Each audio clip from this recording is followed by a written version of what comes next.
On the big story this morning, we talk about the national dialogue. There's been proposals for this to happen for quite a bit of time. There's been back and forth, and there's been questions about what should the national dialogue be about, and who gets to be a part of this. Should it be a Museveni? Back then, the people were saying Museveni, Besigye. Others said, no, let's broaden this, because this country is a lot bigger than these two individuals.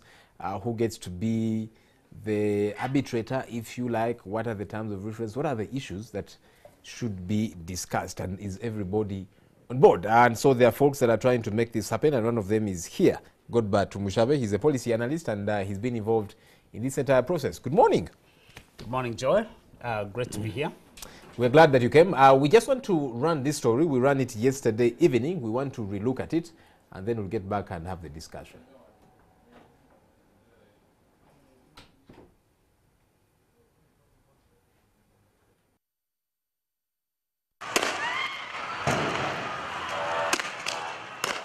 Given Uganda's history, it is no longer a question of whether or not to have a national dialogue.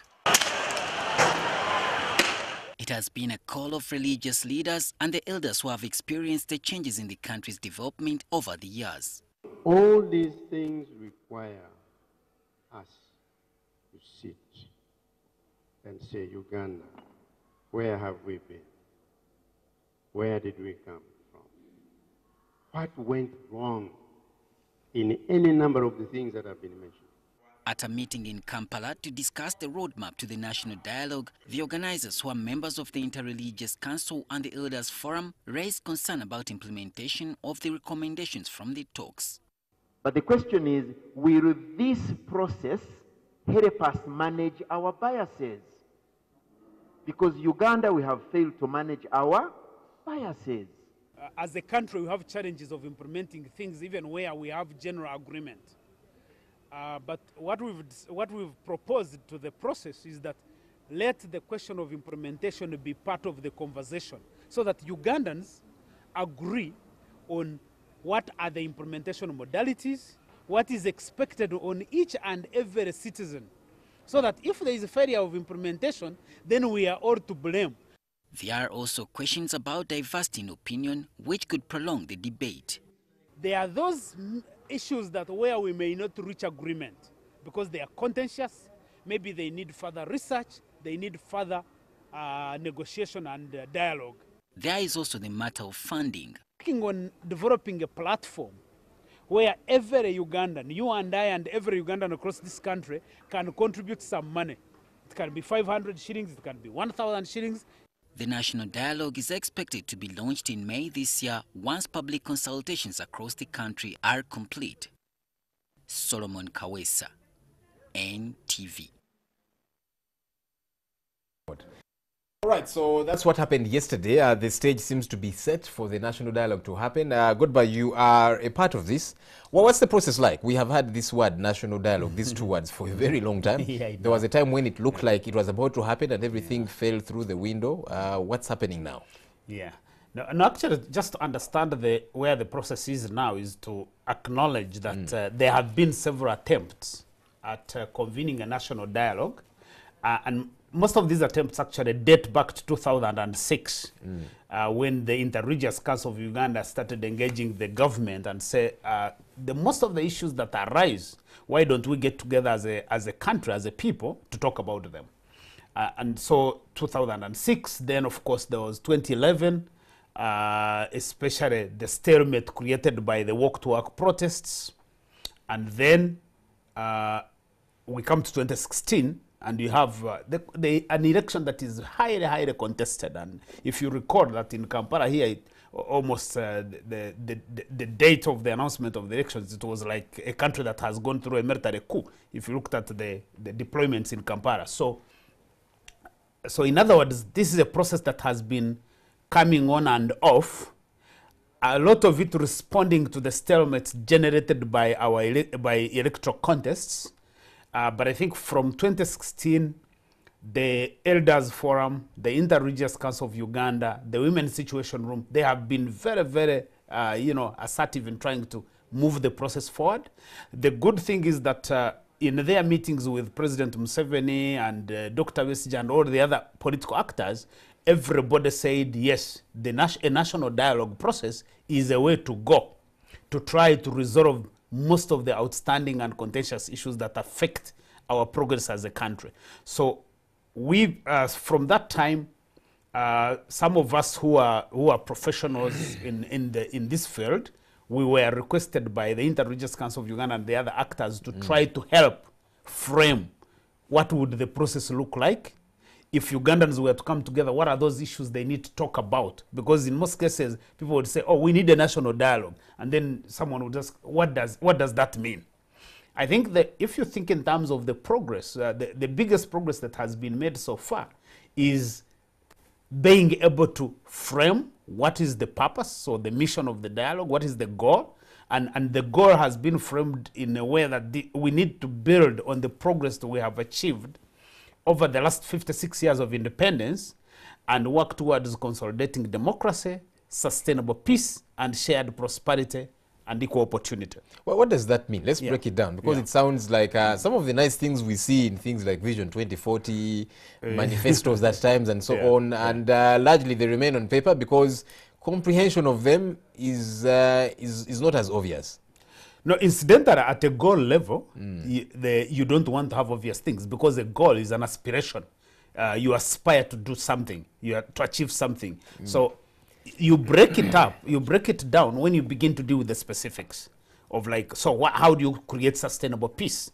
How do you consolidate democracy? How do you create equal opportunities?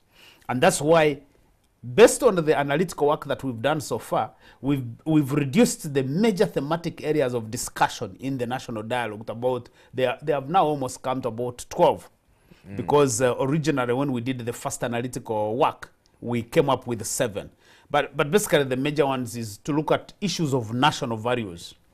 What are our national values as a nation?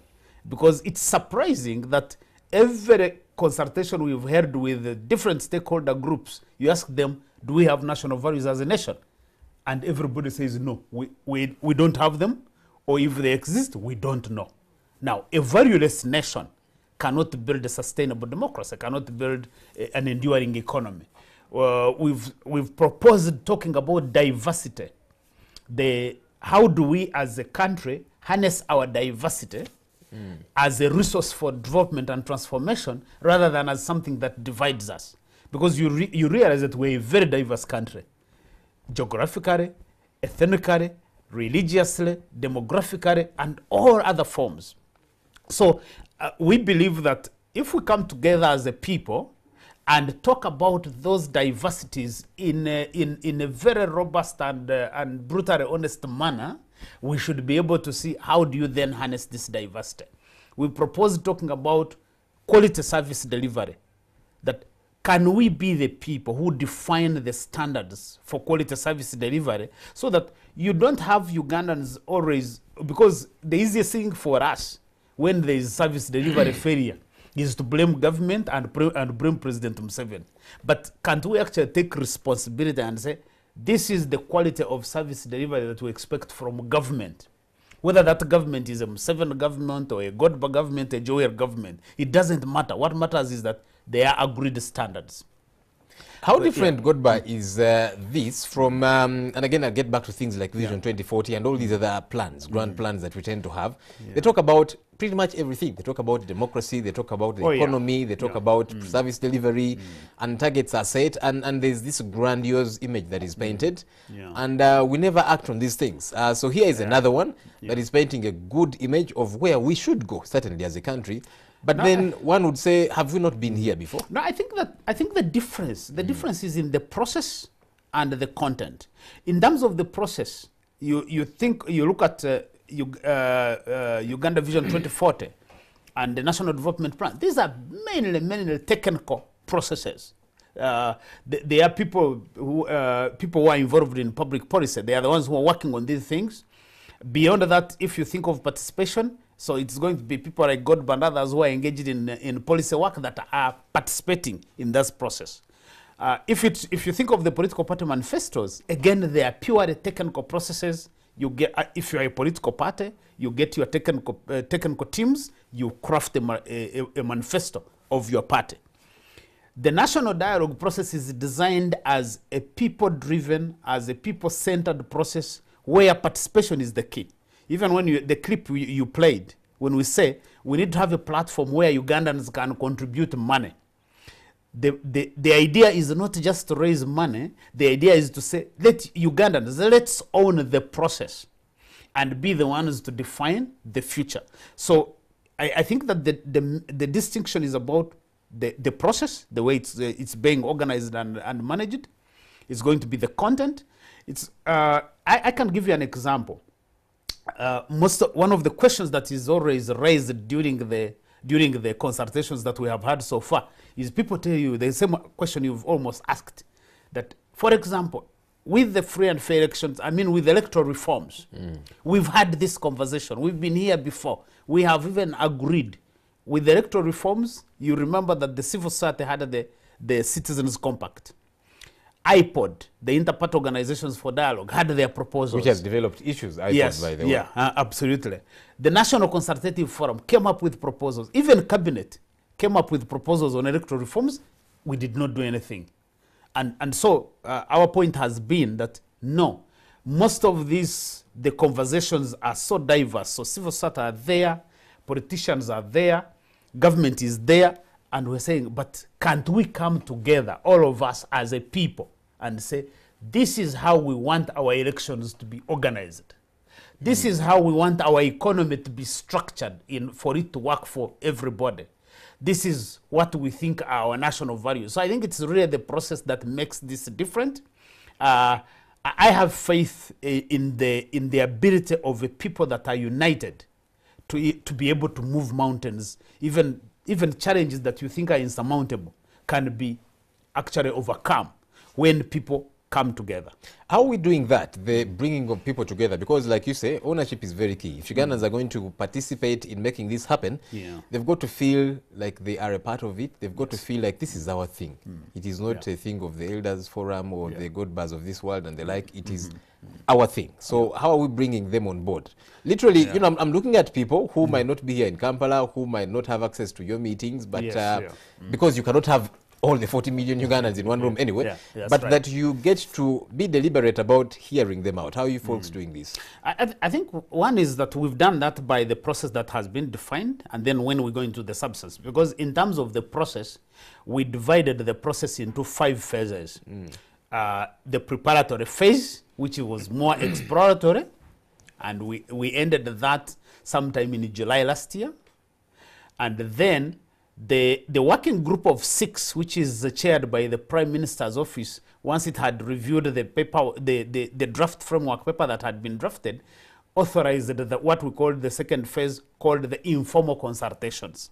Informal consultations, we've gone across the country, meeting mainly media personalities in each of the regions, meeting religious leaders in each of the regions, and meeting general stakeholders. And in these are where we call them informal consultations, because the National Dialogue Framework Paper, which is like our master plan on how this process runs, is an evolving process until the official launching of the dialogue. So every time we meet with people and they give us ideas and they give us their thoughts, we are able to adjust the paper.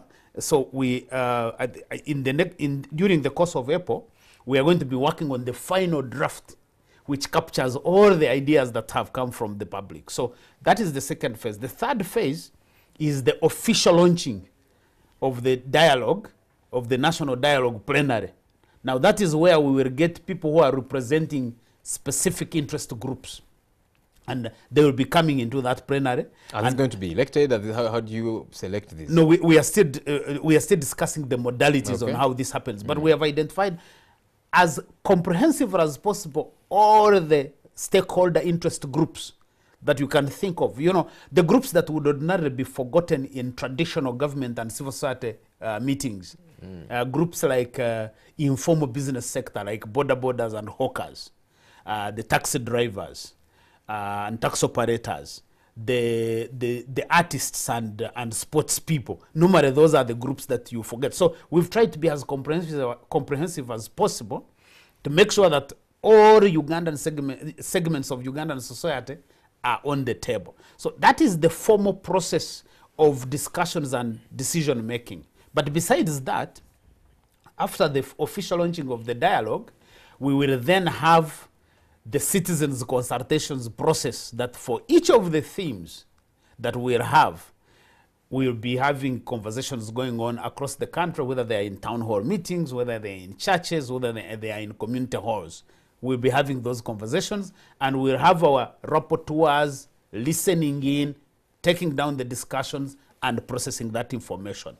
And then finally, actually the fourth stage is the second National Dialogue Plenary, which will then receive all the reports from the consultations and the thematic working groups. The final phase, which is supposed to adopt what would have been agreed as a consensus, or what we will have identified as issues we have not agreed on, is the national conference. So I think that to the extent possible, and these processes can never be absolutely perfect. You can only work to try and make them perfect and make them better. So to the extent possible, I think we are trying to help the conveners, the working group of 6, to be able to define all those modalities that would be required to make sure that every Ugandan is really, in one way or the other, engaged. I should mention that one of the posters that we use in the dialogue, in the presentation, is a poster that was designed by a councillor in Masaka, who was like, okay, this is what I would want you to communicate to Ugandans, that there is no other person who will develop Uganda for you. It is us who can develop it ourselves. And therefore we pick those voices of ordinary Ugandans who are working every day and night, toiling to make a living, to be able to communicate what people who are in the national dialogue, what they should be talking about, and the people they should be listening to. I'm wondering though, are all stakeholders on board, especially the key stakeholders? And I call them key not because they are super important, because I would imagine that all of us should be at the same level. Here we are talking about Ugandans, but truth be told, there are persons, there are offices that you want to be on board. The president, for example. Previously he seemed to express interest, then along the way we don't know what happened. We kept hearing from some of his top officials, as there was talk about dialogue. They said dialogue about what? We won, that was the time of the election. We won the election, there's nothing to talk about, people went to court, and so that issue is settled. If there's anything to talk about, wait for the next 5 years or whenever the next election is. Talk to the people and they'll vote for you otherwise. And so you would hear a bit of hubris and you're thinking, wait a minute, if this thing is to happen, you want to make sure everyone is on board. Is that the case? I think, let me put it this way, that one, there are basically four fundamental reasons why a national dialogue is important for this country, no matter who is involved.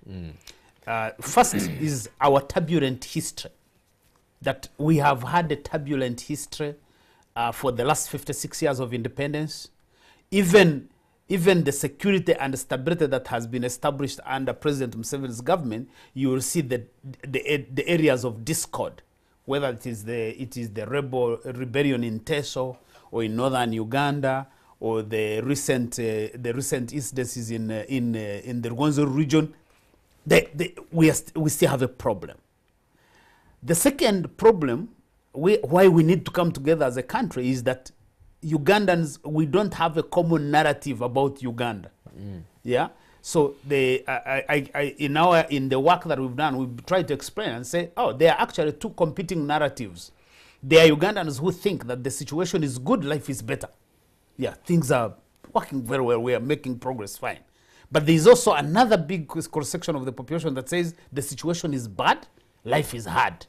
So we have competing narratives, and as a country, as a people, we must be able to find those common grounds where we can be able to talk about our country in the same way and have the same belief that, yes, what we're talking about is right. I think that the third main reason for me is that we have failed in our transition process as a nation. And we explained 3 forms of transitions. The economic transition, the fact that for half a century of independence, we have remained largely a nature-based economy. We have not been able to transform, even when we have made progress in economic terms. Then there's the demographic transition, that our population is transitioning, where the young people are becoming the dominant majority, but then they are living on the sidelines of the economy. The economy can't create enough jobs and enough opportunities for them. And then, of course, there is the question of the political transition, which many people fear talking about, that we are one country in this world that has not had any peaceful transfer of power from one president to another, from one political party to another. So that's for me is like the third fundamental reason why we need to be talking about talking dialogue. So coming to your question then is that once you realize that the national dialogue has to have 2 dimensions. One is the dialogue of Ugandans talking to each other. So in other words, you want to frame it as a neutral platform where Ugandans come to talk to each other. And in that case, you basically obscure yourselves from all the players. So that is the level where you say we should all be coming on this platform as the same. But then we recognize and say, no, Uganda, the advantage that we have is that Uganda is not a failed state. We have institutions, we have structures that are working, many of them working with difficulty, and we want to make sure that they work better. So that's why then you have to recognize that there are some significant players that need to be part of that need to be in the discussions for you to make progress. So the presence of President Museveni is significant, because whether you agree with him or not, he is the president of Uganda. You don't want to be able to convene a national dialogue and the president is not coming to, for example, officially open. And I would say, the most important thing for him is to say, yes, it's important for Ugandans to be talking about these issues, to take responsibility, because as I mentioned earlier, I think one of our challenges is that the easiest thing for many people who don't agree with what the government is doing or what the President Museveni is doing is to blame President Museveni. But I think that we can shift that responsibility to ourselves and take responsibility for the failures and the successes, so that any president can be blamed for the things he's supposed to do. But in most cases, we blame them for everything. The other significant players are the political actors, because the political actors, whether in the ruling party or in the opposition, they can also be obstructionists, but most importantly, they can play a positive role, because they have a fundamental understanding of the challenges that they face that you need to be able to address. So that's why you have to address those 2 issues. First of all, design the national dialogue as a neutral platform where all Ugandans come and say, we can have a conversation about our country and about ourselves. So this key secondly, make sure that, or work to make sure that the significant players that you need are in the platform and they are part of the discussion. What you don't want is for them to come and overload it on other Ugandans, because then you will not have a dialogue. You need them to come with humility, and they are given their respect, because I mean, a society that doesn't respect elders and officials is also not a good society. But they need to come knowing that, yes, I am a good Uganda, a prosperous Uganda is as good for me as it is for a fisherman around on the shores of Lake Victoria, or a farmer somewhere in Chigezi, or a herdsman in Karamoja. It is that humility that will enable us to be able to live beyond the constraints that we face as a nation, and be able to build, I think, a stable and prosperous nation for now and the future. So do you people feel like these key players are a part of this, do you feel like they are on board? Because it's one thing, the president has made pronouncements that this is a good thing, but, he makes many pronouncements, but then action doesn't follow them. So in the real nitty-gritty, do you feel he is fully on board and he is in whichever way you want him to aid the process, and that's happening, or is it still in the works, really? No, as someone who has followed the process, I haven't been privy to the conversations between our leaders and the president, but I think as someone who has followed the process, I'm very, very confident that all the significant actors, including the president, are solidly behind this process, because I know, for example, the information that we've been given from the religious leaders and the elders is that the president is the one who mandated the planning process to begin after the elections, which I think was a good idea. From that time, the working group of 6, which is really the organization that lead this process, have been coordinated by the office of the Prime Minister, and I think that there is no there's no better person to be championing this in government than Prime Minister Ruhakana Rugunda. We've had engagements with all the political leaders in the opposition or the opposition parties. We've had consultations with most of them collectively and individually. All of them have said this process should have started like yesterday. If anything, we think that we have delayed the process because we've said for a national dialogue process, you don't want to organize it as some other workshop or event. No, you want to manage it, organize it as a process. Take your time. Make sure that everybody feels included and respected. And make sure that you are designing a process that is credible, that has integrity, that every other person feels like, yes, my voice can be heard. And therefore, and that's part of the process that we've been engaged in. So I'm pretty confident that at least as of now, there has been no indication at all that the president is not behind this idea, or that the other political actors are not behind the idea. I haven't seen any indication that they are not.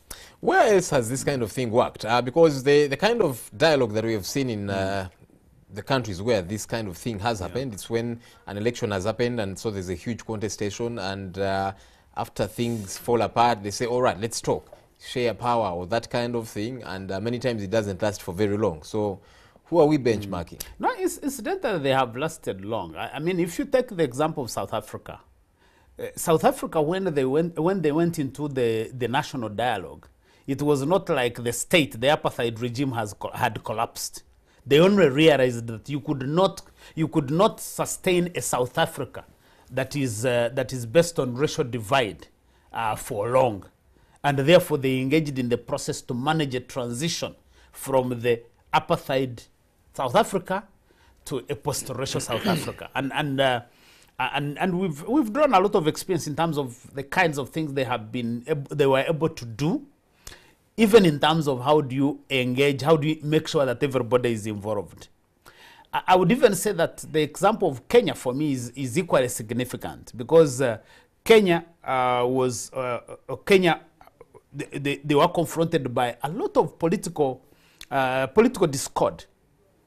If you consider the Kenya of the end of the 1980s and the early 1990s, and the political protests at the University of Nairobi, the children there would almost riot like every month, and then of course you have political prisoners and the like. So eventually, the Kenyans began to come together and say, we need to talk about the future of the country, so if you recall what is called the Kamukunji process. All these were processes to begin to discuss how do we create new rules and new mechanisms that enable us to live harmoniously as a country. And so is it 1994?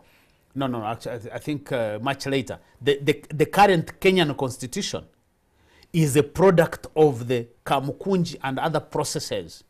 And so you see them now enshrine certain safeguards in the constitution. So as far as I'm concerned, in terms of lessons, there are many lessons, because there are some people who have argued and said, no, national dialogues happen in places where the state has collapsed and you are trying to almost resuscitate everything.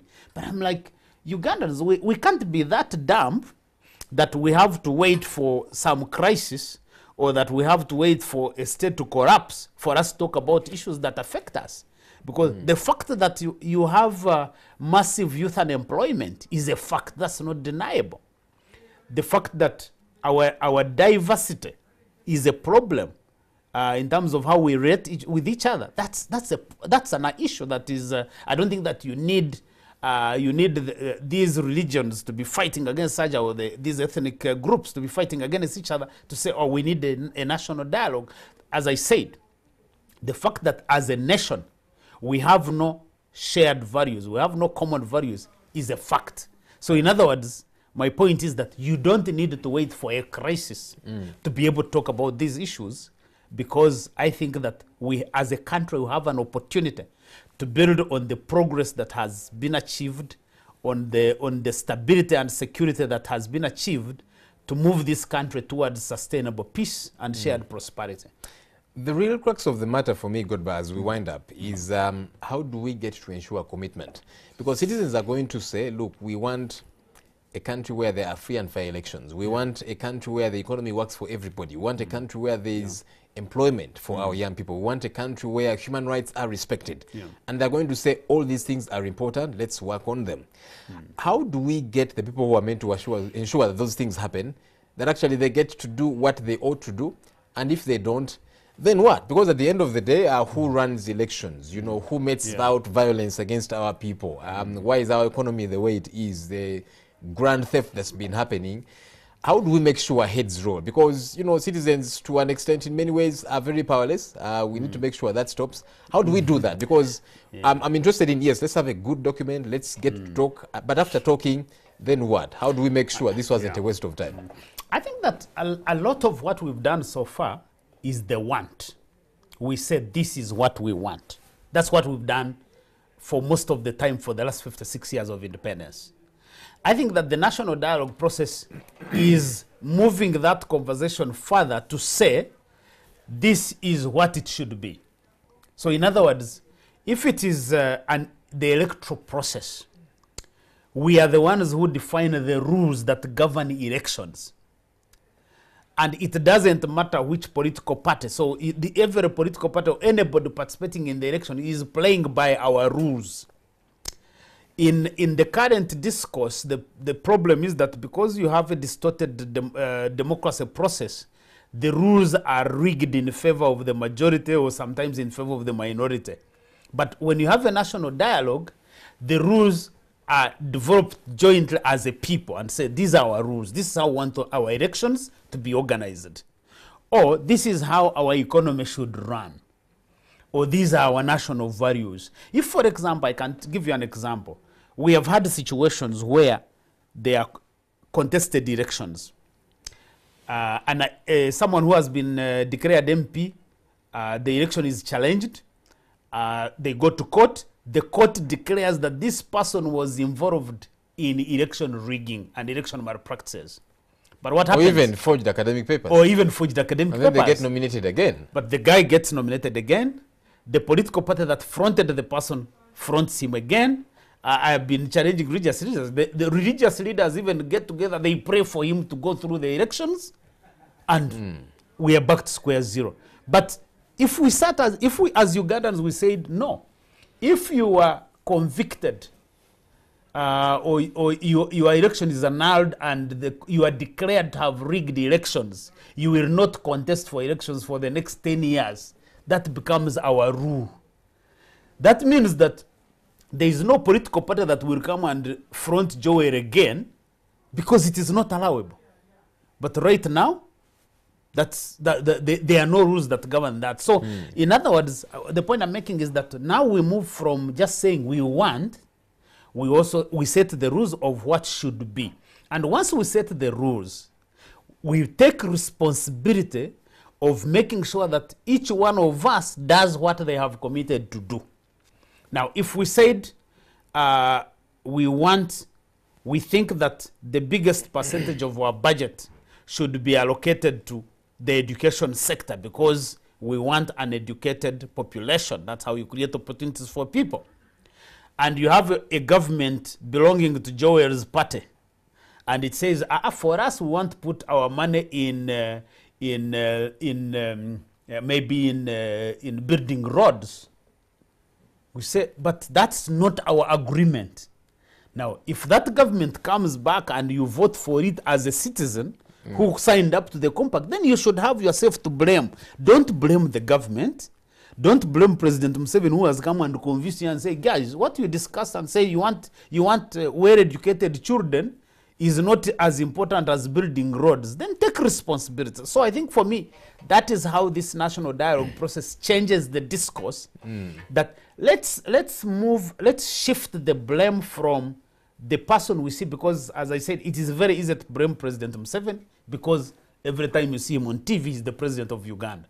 It is also easy to blame NRM as a political party because it's the ruling party.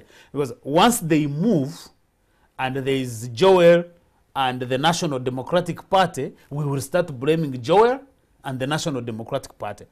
But can we engage in a process where we as Ugandans then take responsibility and say, we want you to do what we have told you to do, not for you to always come and tell us what you want to do? Because I've been telling colleagues, I say, in these elections, all these people contesting, MPs, LC5 chairpersons, even presidential candidates, they always come and tell you, we are going to do this for you, we'll do this for you. They never give us the opportunity to listen to us, say, we want you to do this for us. Okay. Yeah. Clearly, it's time for us to tell them what they should do. I like this kind of Uganda. I hope we get there pretty soon, but it's going to take everybody coming on board. I hope that we all can get on board, contribute ideas, and you've called on people to contribute their monies. I think that's important, that we put our money where our mouths are. We are sure that people are going to use it very well. That's why actually the whole issue of citizens' contribution has not worked on, because we have advised and said, if you don't have the mechanism to manage people's money and manage it well and exemplary,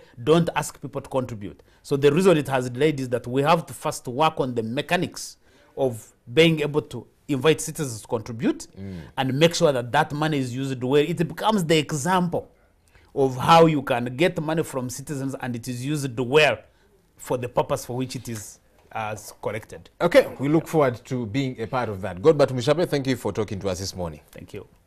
That's it for the big story. Thank you for joining us. Morning at 10 TV continues shortly. Good morning.